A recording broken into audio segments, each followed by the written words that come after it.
Bonjour à tous. Poursuivons en présentant l'API client de la gestion des stocks et de l'approvisionnement. Ainsi, pour la gestion des stocks, nous avons créé une collection de procédures gestion des stocks dans laquelle nous avons ajouté ces différents points d'entrée.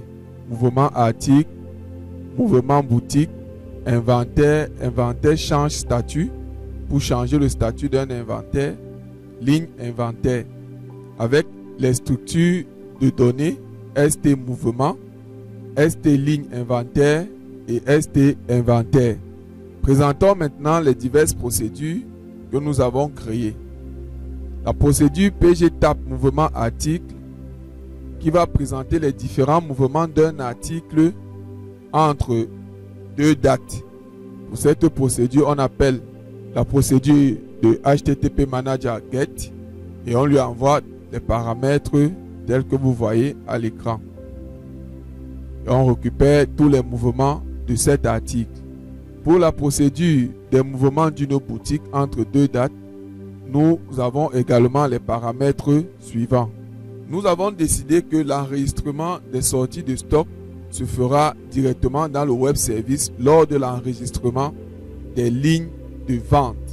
Lorsque une ligne de vente sera enregistrée, alors on va enregistrer directement le mouvement de sortie de l'article en question. Donc cela ne se fera pas en dur. Nous n'aurons donc pas une procédure d'enregistrement des mouvements d'articles. Poursuivons avec l'enregistrement des inventaires. La procédure PG enregistre inventaire va nous permettre d'enregistrer un inventaire. Là, on lui envoie une instance d'inventaire à enregistrer qui va traduire, il va sérialiser et après avoir sérialisé, lorsque l'inventaire sera égal à 0, il enregistre. Sinon, il va modifier l'inventaire. PGST inventaire nous permet de récupérer les informations d'un inventaire lorsqu'on va lui envoyer son ID. PG supprime inventaire supprimera un inventaire. PG TAP inventaire période va récupérer les inventaires d'une boutique au cours d'une période. PG inventaire change statut va changer le statut d'un inventaire. PG enregistre ligne inventaire va enregistrer les lignes d'un inventaire. On lui envoie un tableau de lignes d'inventaire. Ici, c'est écrit encore ligne de vente. On va plutôt mettre ligne inventaire pour que ce soit cohérent avec ce que nous faisons. Et là, puisqu'il n'y a pas de modification de ligne d'inventaire, on va lui envoyer donc ce tableau pour qu'il fasse des enregistrements avec la procédure HTTP Manager POST. Pour avoir les lignes d'un inventaire, voilà la procédure qui va nous donner toutes les lignes d'un inventaire.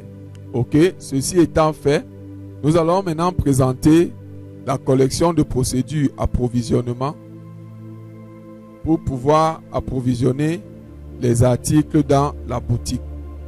Nous avons créé donc cette collection de procédures dans laquelle nous avons ajouté les constantes de points d'entrée, fournisseur, fournisseur boutique, commande, commande change statut et ligne commande.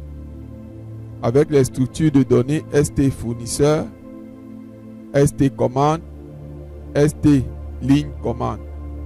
PG enregistre fournisseur nous permet d'enregistrer un fournisseur. Vous connaissez déjà ce code, donc on n'a plus besoin de le présenter. PGST fournisseur récupère les informations d'un fournisseur à partir de son identifiant. PG supprime fournisseur va supprimer un fournisseur. PG TAP fournisseur boutique va lister tous les fournisseurs d'une boutique. Maintenant, nous abordons l'enregistrement des commandes avec la procédure PG enregistre commande qui va enregistrer une commande. PGST commande va récupérer les informations d'une commande qui a été enregistrée. PG supprime commande va supprimer les commandes, une commande lorsqu'on va lui envoyer son ID. Et PG TAP commande période va lister toutes les commandes fournisseurs au cours d'une période. PG enregistre ligne commande va enregistrer les lignes d'une commande. Voilà le code. pgtat ligne commande va récupérer les lignes de commande d'une commande. Donc voilà, présenter ainsi tous les API clients que nous allons utiliser dans notre application. Dans la prochaine vidéo, nous allons commencer maintenant avec l'interface UI dans laquelle nous allons introduire les codes pour pouvoir appeler toutes ces procédures que nous avons créées. Merci d'avoir suivi cette vidéo. Ne manquez pas de liker, de commenter et surtout de vous inscrire pour ne rien rater de nos vidéos.